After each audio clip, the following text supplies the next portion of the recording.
Ассалаумағалейкум. Саламатсыздар ма, қалайсыздар?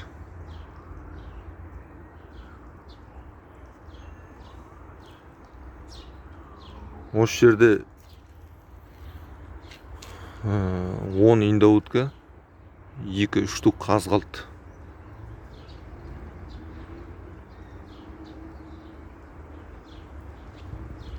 Төрт үйрек, 3 агидел, сосын бір белогрудканы сатып жібердім. Кеше 27 күні, сосын бүгін 28-і 2 қаз сатып жібердім. 2 қаз линданы. Осы 2 қаз қалады жар бұйыртса. Чисто индауткілерді алып қалады. Ана үйрек, вообще ана жылда мен үйрек ұстадым ғой. Үйрек вообще келмейді екен маған ұстауға. Постоянно неде тұрғасын, сеткіде тұрғасын постоянно. Іштің бәрін шіртіп болды, шылықтып. Сосын салған тамақта да жүгіріп барып бірінші солар жеп қояды. Сосын индауткілерді что-то дұрыс өспей келе жатыр ма. Сосын сатып құрттым.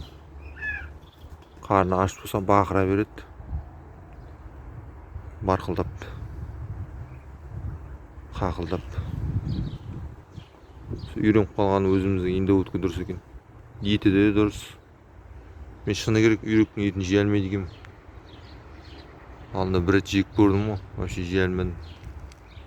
Индаутканың етіндей болмайды екен.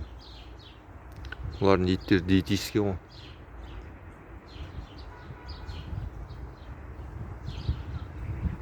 Осы қалған құстар.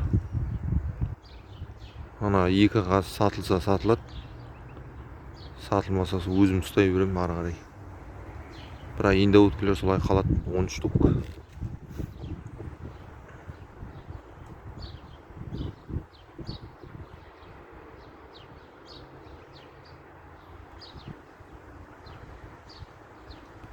Қаздың біреуі аталық, біреуі аналық сияқты. Өйткені біреуі ірілеу, біреуі кішілеу.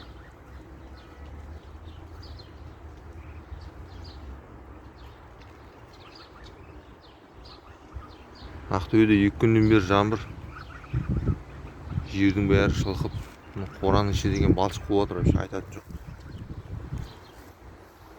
Шығарып жібердім жайуға. Шама көкке жүрсін.